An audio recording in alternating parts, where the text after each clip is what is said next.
اعوذ باللہ من الشیطان الرجیم بسم اللہ الرحمن الرحیم وَإِذْ قَالَ إِبْرَاهِيمُ لِأَبِيهِ وَقَوْمِهِ إِنَّنِي بَرَاءٌ مِّمَّا تَعْبُدُونَ إِلَّا الَّذِي فَطَرَنِي فَإِنَّهُ سَيَهْدِينِ۔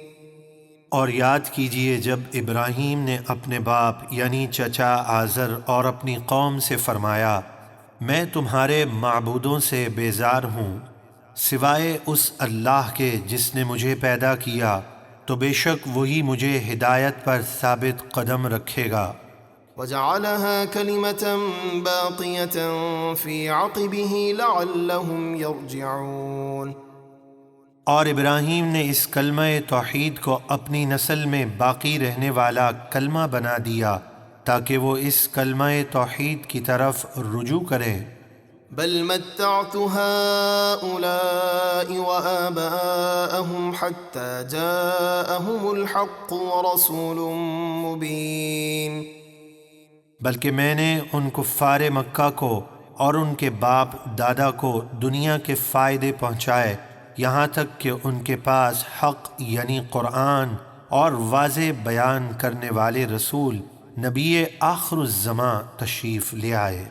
ولما جاءهم الحق قالوا هذا سحر وإنا به كافرون وقالوا لولا نزل هذا القرآن على رجل من القريتين عظيم۔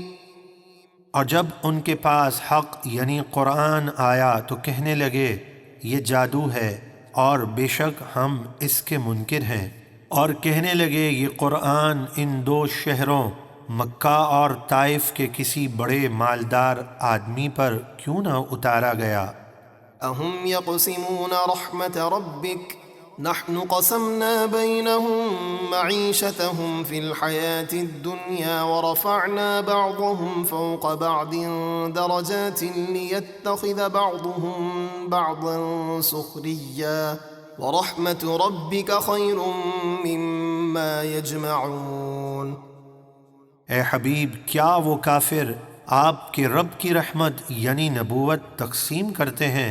ہرگز نہیں، ہم نے دنیا کی زندگی میں ان کے درمیان ان کی روزی تقسیم فرما دی اور ہم نے انہیں مال و دولت میں ایک دوسرے پر کئی درجے بلندی عطا فرمائی تاکہ ان میں سے بعض امیر بعض غریبوں سے مال کی عوض کام لیں، اور آپ کے رب کی رحمت یعنی جنت اس مال و دولت سے بہتر ہے جسے وہ جمع کرتے ہیں۔ ولولا أن يكون الناس أمة واحدة لجعلنا لمن يكفر بالرحمن لبيوتهم سقفا من فضة ومعارج عليها يظهرون ولبيوتهم أبوابا وسررا عليها يتكئون۔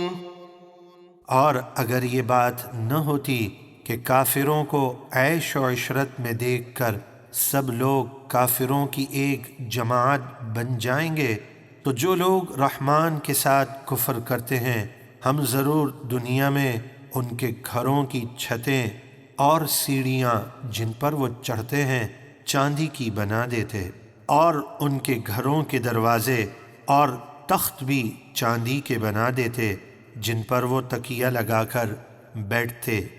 وَزُخْرُفًا وَإِن كُلُّ ذَلِكَ لَمَّا مَتَاعُ الْحَيَاةِ الدُّنْيَا وَالْآخِرَةُ عِندَ رَبِّكَ لِلْمُتَّقِينَ۔